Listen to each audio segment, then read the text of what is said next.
ချင်နေတော့လေ ဖေးသွားလို့ဖေးသွားရင်ကောင်းလေမနေ့ကတဏီကုံချင်းရဆိုတော့လေ အော်ကဘာလို့ပြောလို့မချရဘူးလား ကဘာလုံးဖေးကမရောက်ဘူးဝေးတယ်ပြောလို့ ဝေးတော့ဝေးတယ်ဟုတ်တယ် တိမ်ပင်လဲတကယ်ဖြစ်လား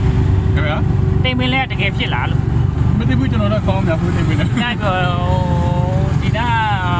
လပိတ်တဲ့ကော်မလေးပြောတိမ်ပင်လဲရှိရဲ့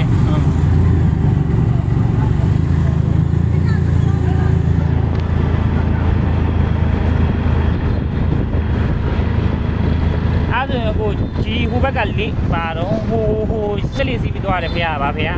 ဆွေးတယ်လေရဒီမှာပတ်ဖို့ပတ်တယ် အပထောပထဲ ဟုတ်ကဲ့ ရွှေလာလောင်းရှိရလားစက်လေးစီးပြီး ဟုတ်မှာ ဝေးလား ဟုတ်မလဲအဲ့ဒီတပြရလေ ဩဟုတ်တာပဲအဲ့လေစက်လေးစီးရမှာ ဟုတ်တယ်စီးလေးစီးရမှာ ဘယ်ချင်းစီးခုစီးလို့ရတယ် အခုတော့စီးလို့ပြောတယ်တော့ဘာမှမပြောလဲ သူက စီးလေးစီးဘာမှမပြောလဲ ကြားသေးတယ် ကြောက်လေးတယ်ကြားလေးချက်ပြောတယ် ဟုတ်တာပဲဟုတ်တယ်အဲ့ဖေရရေဟိုဟာရေသွားရင်ကောင်းမလားမသိ